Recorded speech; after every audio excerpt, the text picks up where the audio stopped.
ನಮಸ್ತೆ. ಮನೆಯಲ್ಲಿ ಪ್ರೋಟೀನ್ ಪೌಡರೇ ಖಾಲಿಯಾಗಿ ಒಂದು ವಾರ ಆಗಿತ್ತು. ಮಾಡೋಣ ಅಂದರೆ ಟೈಮೇ ಸಾಕಾಗ್ತಾ ಇರಲಿಲ್ಲ. ಇವತ್ತು ಸ್ವಲ್ಪ ಫ್ರೀ ಅನ್ನಿಸ್ತು, ಸರಿ ಮಾಡ್ಕೊಂಬಿಡೋಣ ಅಂತ ಹೇಳಿ ರೆಡಿ ಮಾಡ್ಕೊಳ್ತಾ ಇದ್ದೆ. ಇಲ್ಲಿ 1 ಕಪ್ಪಷ್ಟು ಮಕಾನ, ಬಾದಾಮು, ಶೇಂಗಾ ಹಾಗೆ ಓಟ್ಸನ್ನು ತಗೊಂಡಿದ್ದೀನಿ.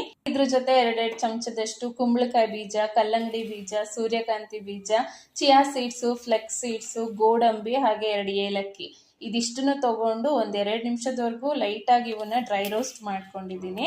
ಆಮೇಲೆ ಎಲ್ಲದನ್ನು ಸೇರಿಸಿ ಪೌಡರ್ ಮಾಡಿಕೊಂಡು ಒಂದು ಈ ರೀತಿ ಏರ್ ಟೈಟ್ ಕಂಟೈನರಲ್ಲಿ ಹಾಕಿ ತೆಗೆದಿಟ್ಬಿಡ್ತೀನಿ. 2-3 ತಿಂಗಳವರೆಗೂ ಈ ಪೌಡರ್ ಬರುತ್ತೆ. ಮಕ್ಕಳಿಗೆ ಹೊರಗಡೆಯಿಂದ ಹಾರ್ಲಿಕ್ಸ್ ಪೌಡರು ಅದು ಇದು ತಂದು ಕುಡಿಸೋ ಬದಲು ಇದು ಬೆಸ್ಟ್ ಆಪ್ಷನ್ನು. ಹಾಗೆ ನಮಗೂ ಕೂಡ ತುಂಬಾ ಒಳ್ಳೆಯದು. ಹೈ ಪ್ರೋಟೀನ್ ಪೌಡರ್ ಅಂತಲೇ ಹೇಳ್ಬೋದು. ನಾನು ಡೈಲಿ ಈ ಪೌಡರ್ನ ಗಂಜಿ ಅಥವಾ ಹಾಲಲ್ಲಿ 1 ಚಮಚದಷ್ಟು ಹಾಕೊಂಡು ಕುಡಿತೀನಿ. ಮಕ್ಕಳಿಗೂ ಕೂಡ ಒಂದು ಅರ್ಧ ಚಮಚದಷ್ಟು ಹಾಕಿ ಕೊಡ್ತೀನಿ. ಸೊ ತುಂಬಾ ಹೆಲ್ದಿ ಆಗಿ